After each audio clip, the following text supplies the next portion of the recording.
بسم الله الرحمن الرحيم. أعزائي طلاب الصف الأول الثانوي، الحصة الثانية من حصة المراجعة إن شاء الله الترم الثاني. حصتنا النهاردة هتكون مجموعة من الأسئلة من أسئلة الامتحانات. يعني نبدأ أسئلة الامتحان وإحنا عارفين الامتحان بيقسم. أول سؤال هو سؤال الوثيقة، بيكون عندي وثيقتين، كل وثيقة عليها 4 جمل، كل جملة تحتها 4 اختيارات، بختار الاختيار الصحيح حسب الوثيقة أو الدوكيومون. فهنحل مجموعة من الوثائق مرتبطة بالوحدة الأولى، يعني بالثلاث دروس اللي في الأول. بعد أسئلة الوثيقة هنمر سريعا برضو على مجموعة من أسئلة المواقف، ثم أيضا أسئلة الجرامير في شكل اختيارات برضو، ثم برضو إيميل أو اتنين كتطبيق وموضوعات الترم الأول سريعا كده. فأولا هنبدأ بسؤال الوثيقة. بيجي لي وثيقتين في الامتحان، فهنحل وثائق مرتبطة بالدرس الأول ثم وثائق مرتبطة بالدرس الثاني والثالث. في الدرس الأول مثلا عندي وثيقتين. الوثيقة الأولى: Comment est ton lycée؟ كيف تكون مدرستك؟ lycée 15 ans 15 سنة. lycée مدرسة اسمها فولتير. dans mon lycée في مدرستي il y a une salle de gym، يوجد صالة جيم ألعاب، et une grande cour وفناء كبير.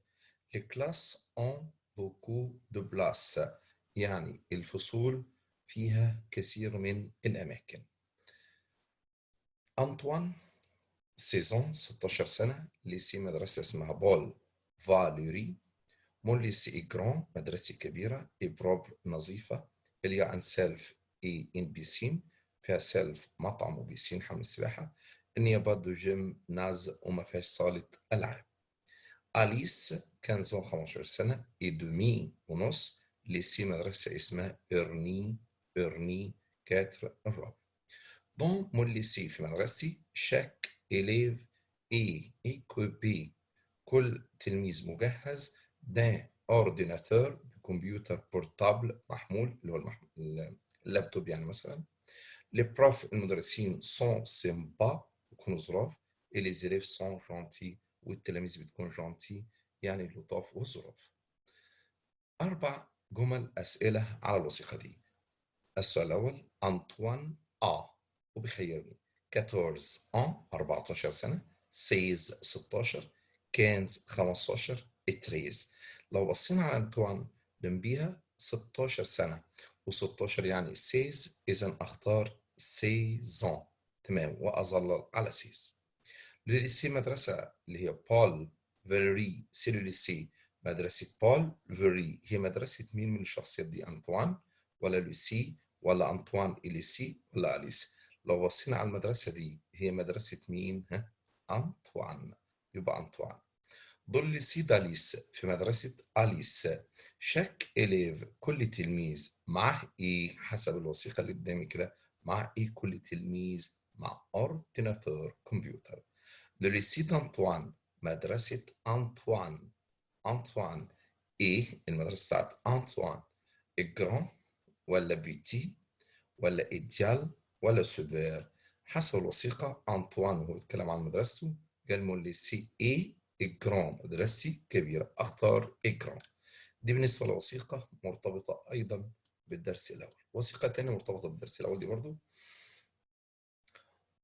الصالي جو مابيل فرانسوا أرنو، أنا اسمي فرانسوا أرنو. جي 15 عندي 16 سنة. et je vous présente mon lycée وبقدم لكم مدرستي. il s'appelle تيرجو، اسمها تيرجو. elle est beau جميلة، et grand كبيرة. voici la cour de récréation وفناء الفسحة.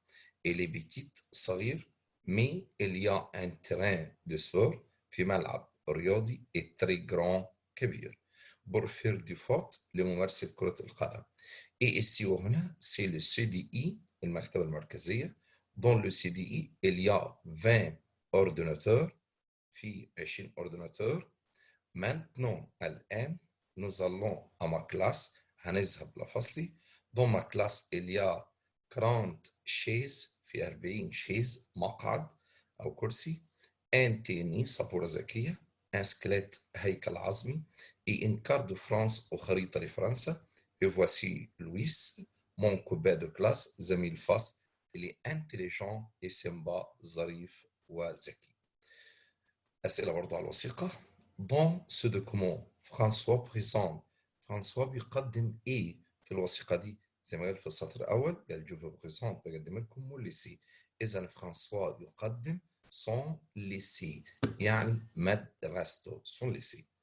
Dans le lycée de فرانسوا يوجد إيه في مدرسة فرانسوا من الأشياء دي؟ هل دو كور؟ هو بيتكلم الموجود دو كور ولا موجود إن كور فناء واحد بس؟ مش ينفع دو كور. طب إن بيتيت كور فناء صغير ولا إن جيمناز صالة ألعاب ولا إن كانتين؟